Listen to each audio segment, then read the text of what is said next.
Hi అందరికీ, welcome to our channel. First time మన channel చూస్తున్నట్టయితే ఛానల్ని సబ్స్క్రైబ్ చేసుకోండి. ఇవాళ మన రెసిపీ వచ్చి గోంగూర పల్లి చట్నీ. ఆకుకూరల్లో ఇష్టంగా తినేటువంటి ఆకుకూర ఏదైనా ఉంది అంటే అది గోంగూరనే చెప్తాను.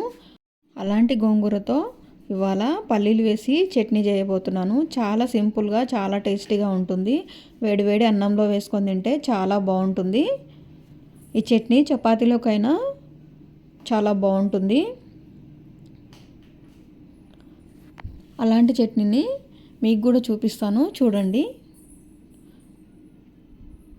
చాలా సింపుల్గా, ఈజీగా అయిపోయేటువంటి ఈ చట్నీ కోసం ముందుగా ఒక ప్యాన్ తీసుకొని ప్యాన్లో కొన్ని పల్లీలు వేసుకుంటున్నాను. పల్లీలను లో ఫ్లేమ్లో మాత్రమే వేయించుకోవాలి.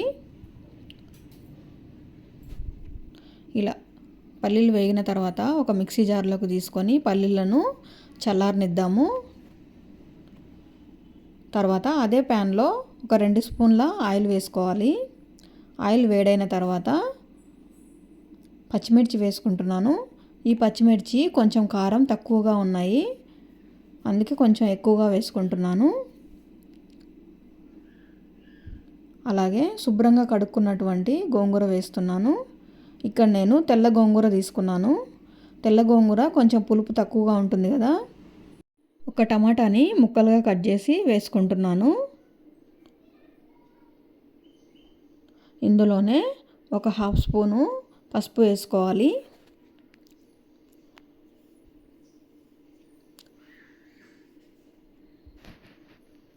ఇలా పసుపు వేసుకున్న తర్వాత అన్నిటినీ బాగా కలుపుకొని వాటర్ ఏమీ వేయకుండా మూత పెట్టి ఉడికిద్దాము. గోంగూరలో ఉన్నటువంటి వాటర్కే ఇవి బాగా మగ్గుతాయి. 5 నిమిషాల తర్వాత మూత తీసి చూద్దాము. గోంగూర బాగా మగ్గిపోయింది, అన్నీ బాగా ఉడికిపోయాయి. ఇప్పుడైతే స్టవ్ అయితే ఆఫ్ చేద్దాము. పూర్తిగా చల్లారేంత వరకు అలా పక్కన పెట్టేసుకోవాలి. ఇప్పుడు మిక్సీ జార్లో తీసుకున్నటువంటి పల్లీలని మెత్తటి పొడిలాగా గ్రైండ్ చేసుకోవాలి.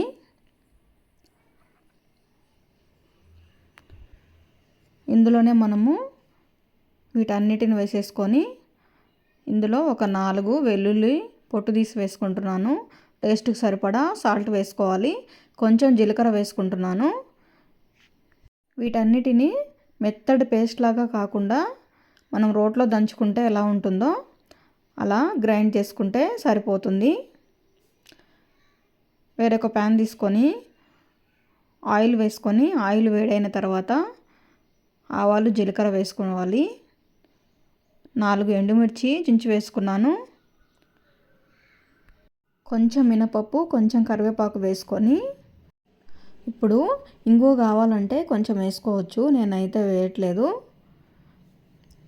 ఇప్పుడు గ్రైండ్ చేసుకున్నటువంటి చట్నీని ఇందులో వేసుకుంటున్నాను. బాగా మిక్స్ చేసుకొని ఉప్పు అనేది ఇప్పుడు చెక్ చేసుకోవాలి. నాకైతే కొంచెం ఉప్పు తక్కువ అనిపించింది. కొంచెం ఒక 1/2 స్పూను ఉప్పు వేసుకొని మిక్స్ చేసుకుంటున్నాను.